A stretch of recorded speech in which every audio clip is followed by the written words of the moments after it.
sosial beroperasi dengan sebagai media sosial. e-commerce Menurut Presiden Joko Widodo, kita terlambat banyak beberapa bulan. Hai semuanya, yang saya hormati para juri dan teman-teman generasi muda Indonesia yang semangat sebagai generasi emas masa depan. Perkenalkan, nama saya Valerie Wina dari SMA Unity School. Di dalam video ini saya akan bercerita data melalui kata dengan mengangkat sebuah kisah berjudul Social Commerce Mendorong Kebangkitan UMKM. Kisah ini berawal dari seorang pedagang skincare lokal bernama Bu Atik. Ia sangat senang dengan pekerjaannya. Namun, pada tanggal 4 Oktober 2023, pemerintah mengumumkan bahwa platform TikTok Shop dihentikan. Penjualan Ibu Atik pun merosot dan ia tampak murung karena itu. Bagaimana produkku laku kalau misalkan TikTok yang merupakan media sosial yang paling banyak konsumenku diblokir oleh negara, katanya.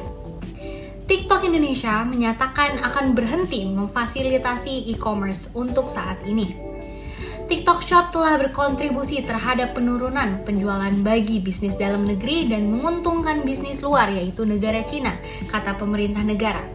Menurut laporan We Are Social, Indonesia menduduki peringkat kedua dengan jumlah 99,79 juta pengguna TikTok pada Juli 2023 setelah Amerika. Social e-commerce seperti TikTok justru merupakan solusi bagi masalah nyata yang dihadapi UMKM seperti Bu Atik untuk membantu mereka berkolaborasi dengan kreator lokal guna meningkatkan traffic ke toko online mereka. Berdasarkan data yang dihimpun oleh Think with Hypefast, 67% brand lokal telah memiliki akun TikTok Shop. Dari jumlah tersebut, 88% melakukan live streaming setidaknya sekali sehari. Tentu saja Bu Atik merasa gelisah karena platform yang dipakainya untuk berjualan dengan fitur live ditutup oleh pemerintah Indonesia.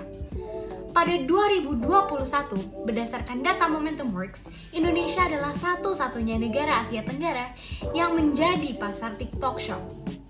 Dengan nilai GMV mencapai 600 juta US dollar dan kemudian meningkat pesat menjadi 4,4 miliar US dollar dengan pasar mencakup Indonesia, Filipina, Singapura, Thailand, dan Vietnam. Kenapa hal ini menjadi masalah bagi pedagang lokal?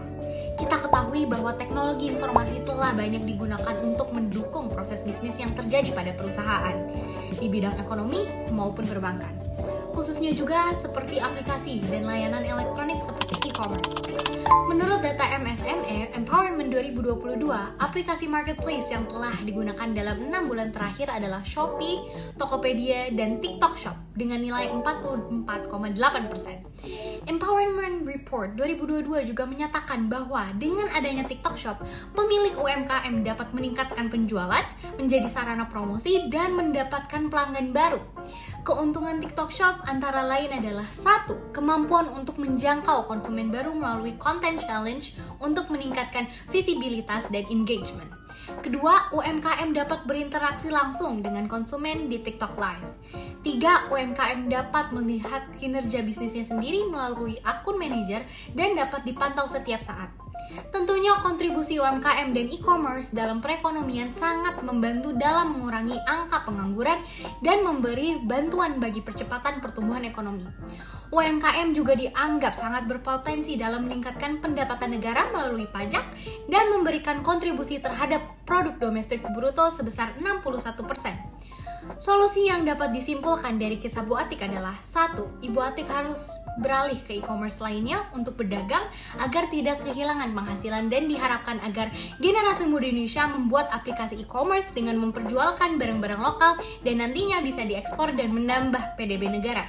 Kedua, pemerintah harus terus bersinergi dalam bekerja sama untuk melatih para UMKM dalam pemanfaatan teknologi. Ketiga, meningkatkan konektivitas digital dan universalisasi akses terhadap internet berkualitas tinggi melalui upaya seperti meningkatkan kejelasan peraturan seputar pembagian infrastruktur telekomunikasi. Solusi dari kisah Bu Atik yang perlu digarisbawahi adalah Bu Atik bisa membuat website atau aplikasi yang memperjualkan barang skincare lokalnya. Dengan itu, Bu Atik dapat memperbesar dan mengelola aplikasi bisnisnya itu sendiri sesuai keinginannya. Memang ada tantangan untuk membuat dari nol, tetapi dengan ini ia dapat memperluas promosi. Dengan hal ini, kita bisa memastikan bahwa teknologi Indonesia dapat berperan sebagai katalisator yang signifikan bagi pembangunan ekonomi masa depan. Mari kita wujudkan Indonesia yang kuat, inklusif, dan menjadi negara maju di 2045 dengan melakukan semangat inovasi dan mencintai produk lokal. Sekian dari saya, terima kasih. Bye.